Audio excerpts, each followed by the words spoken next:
So let's jump in now, my 53-man roster, and we can kind of discuss it out on the back end and maybe make some tweaks, based on input, like knowing what they could save if they cut a Travis Homer. Let's just start with quarterback, though. I think this is pretty easy. 2 quarterbacks are making the 53, Caleb Williams and Tyson Bagent. The running back room, I am keeping 5 right now. That's including Kari Blasingame, the fullback in that, DeAndre Swift, Travis Homer, Roshan Johnson, Khalil Herbert, and Kari Blasingame are the 5 running backs. So I do have Homer in there. Wide receiver room, I'm down to 6, which is where I started at the beginning of the camp.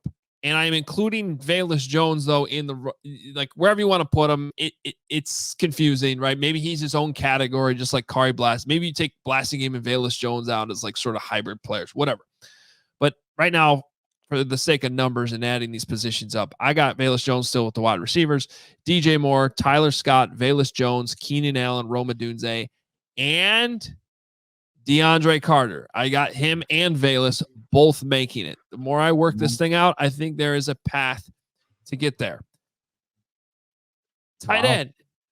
4 tight ends, actually. Gerald Everett, Mercedes Lewis, Cole Kmet, and keeping Steven Carlson. Now, I've seen other projections that only have the Bears keeping 3. Mm-hmm. Carlson plays special teams, and I think they're going to have 3 tight end sets sometimes, and they're going to have a lot of 2 tight end sets.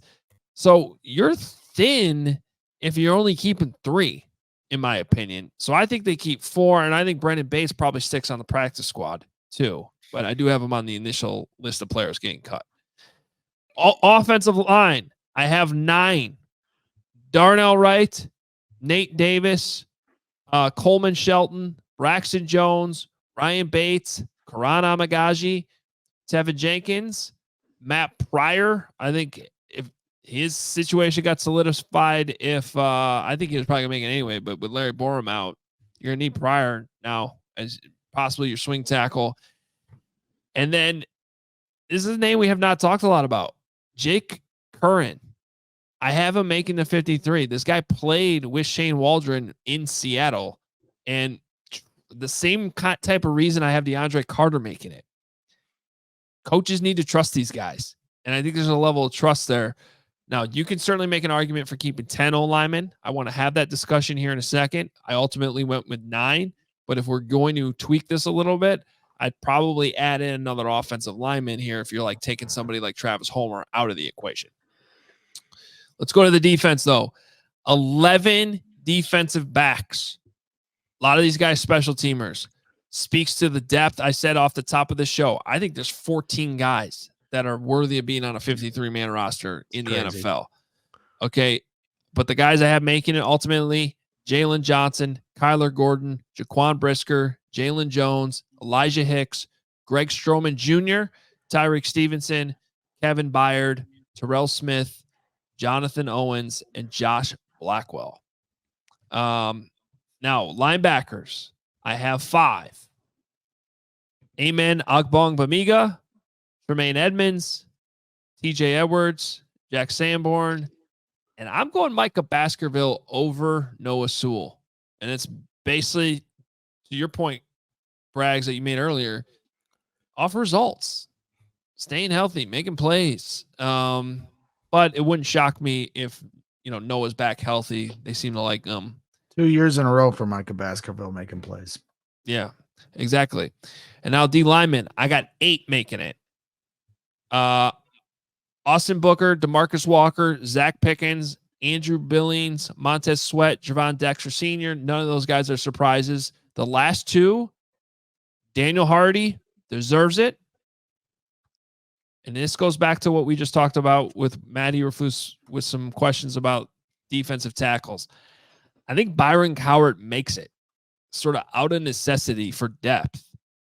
And it wouldn't shock me, though, if that's an area where somebody from the outside ends up coming in.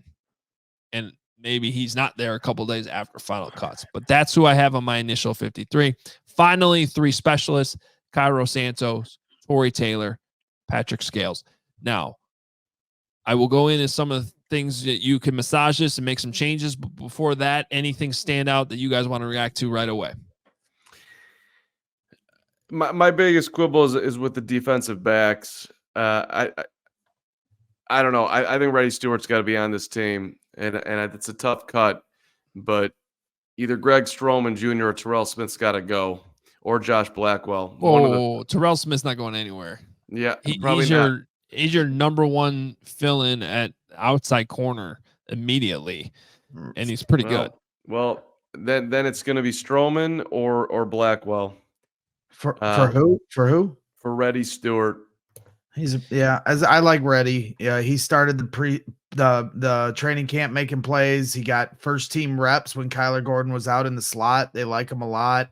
So he starts training camp strong, finishes it with this pick 6, 2 interceptions tonight.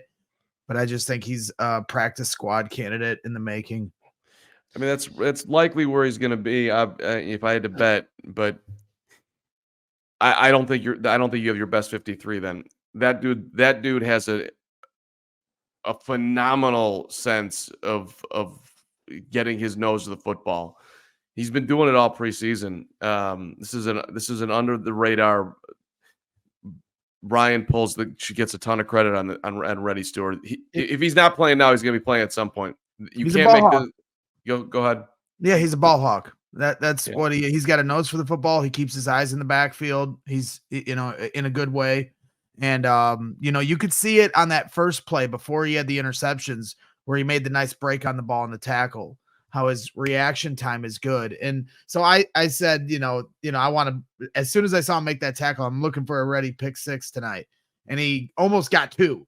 And it was like, everyone's like, oh, Greg, you're a genius. Well, on a night like tonight where the quarterback play isn't going to be up to par, you're going to have opportunities at some pick 6s. So guys like, Reddy Stewart, Micah Baskerville, who like to make a play on the ball at times, these kind of games are set up for those kind of guys to make plays. And he did. So credit to him.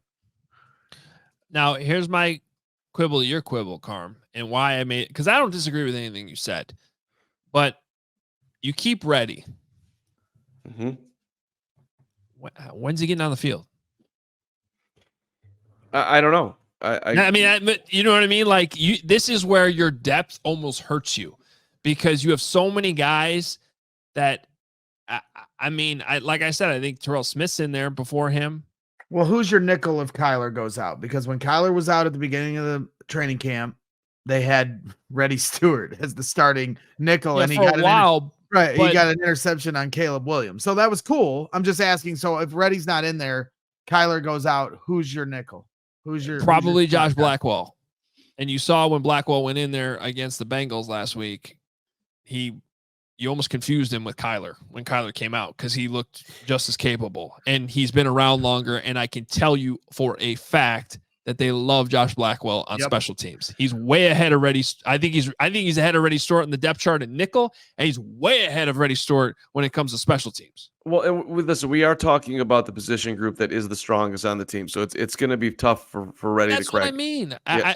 This comes down to one of those cuts that everybody worries about guys getting claimed, and 9 times out of 10, they end up on the practice squad, and it ends up not being a big deal. Now, you can always get signed off the practice squad. And I will say, for somebody who's made a lot of plays and obviously had some good highlights tonight, maybe he does fall in the category of you got another team around the league that's weak on corners and needs a backup nickel, and they take a chance on this guy who, if you're listening to the broadcast tonight, Adam Amin did a good job of summarizing how much he got his hands on the ball, at Troy. So big time. Yeah, he's been doing that all season long. I mean, that's where basically it's like, this guy's been, this is what he does, and now he's getting an opportunity to do it on the biggest level, and he's rolling. So I want to see more. But again, it is a tough group, to crack. Well, and I like Josh Blackwell a lot, but I don't see eliteness from Josh. I just see super solid. I wonder how high Reddy can go. But that's the question with the guys that we're gonna, put on the practice squad. Every year we freak out. Oh, this guy, we can't cut him because somebody else is going to pick him up. And then they never do. And they end up on the Bears practice squad. So as we go through this, Hoge, I'm certainly curious to hear your thoughts on guys that you think are a legitimate shot to lose, if they do try to transfer them over to the practice squad. and is ready one of them. We don't have to go through them now. I'm saying after we go through everybody, we can list the few that we talked about and see if we can get to that. Let me just first talk about this sort of March Madness style. My last 3 or 4 guys in and my last 3 to 4 guys out, like sort of where I could see, if they're, I'm not going to hit all 53 on this. So where there could be differences. As I did this, the last 3 guys I identified as in was Steven Carlson. I mean, you could certainly go with 3 tight ends to start and have 1 or 2 on your practice squad and be able to call those guys up if you really needed to, if you're thin 1 week at tight end. So you could definitely do that. Travis Homer was on my list even before I heard about that 1.9 you can save by cutting him, mainly because of what Velus did. Like, Velus shows you that in a pinch, you got to think about these situations these guys would go in. When is Travis Homer going to actually play running back? It's going to be in situations where they need him to pass block, which would be the one advantage he probably does have over Velus. But otherwise, you're talking about sort of a deep down your depth chart at that point. And I'd rather have Velus carrying the ball then. He seems more dynamic. So then the question becomes, I know they like Travis Homer on special teams. He is valuable on special teams. Well, who's picking up the slack there? And I think there's enough of those long lists of DBs I brought up where you're going to have to cut one of these special teamers somewhere. And so I could see it being Travis Homer. And then Greg Stroman was actually the last of the DBs that I put in there so those are the last 3 guys I had going in. Now, if you're going to take guys I cut that you end up putting in there, I mentioned Noah Sewell earlier. Adrian Colbert, the safety, if you'd rather have 5 safeties, because I'm only keep as many DBs as I put 11. I only have 4 actual safeties in there. So if you want to have a 5th safety, maybe you cut Stroman and instead you keep Adrian Colbert. Obviously, Rob, is he completely out? I don't know. That does sort of seem like a Daniel Hardy or Dominique Robinson situation. But maybe you want to keep an extra D lineman, and that's where you cut Travis Homer. I don't know.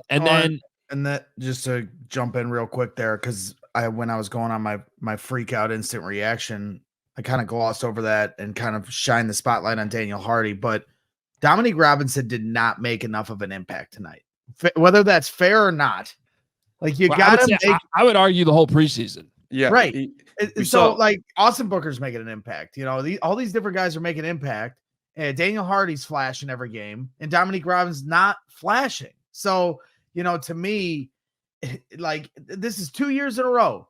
Terrell Lewis, they cut him. I wasn't happy about it. I don't care what anybody says about the rest of the league not picking him up. He made plays here. They needed a pass rusher. Dominique Robinson never developed into one.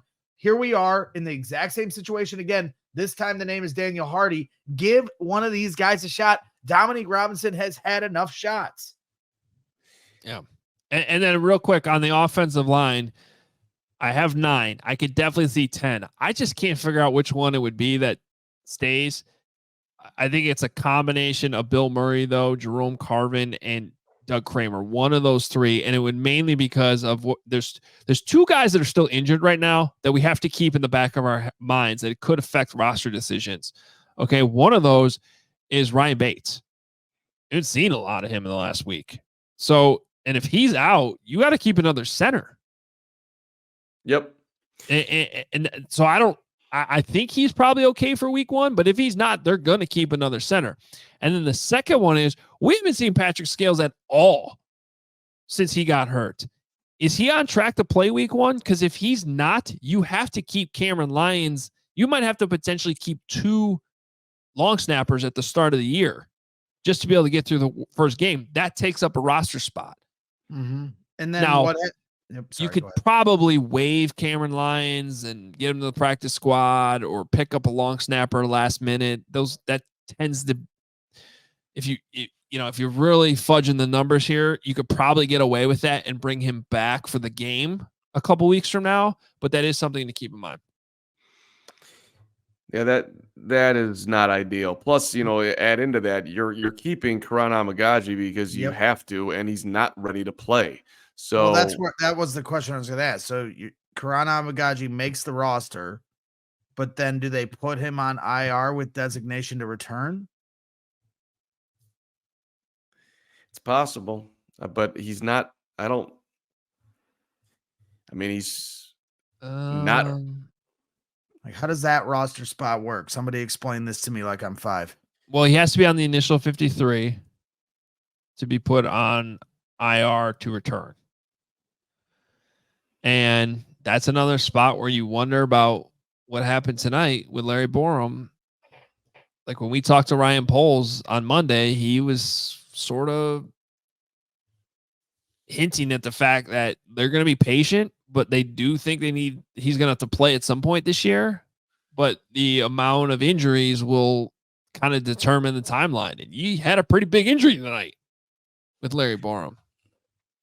No, but if he's got to be on the original 53 though to even go to IR, so he has to count as a guy. But you're talking about to keeping 9 or 10. You're keeping Karan. You drafted him in the 3rd round. He's not ready to play, so maybe they do. And then you're talking long snappers too, which that's. I mean, there's a lot of factors here in how this could shake. And there's which is by the way.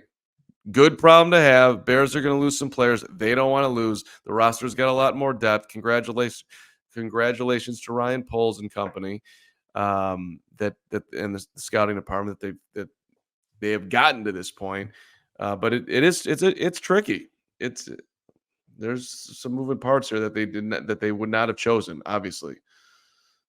Well, and Airjair says in the chat the hand was forced with the Borom injury. I'm afraid. Which possible. We all silly like the mayor.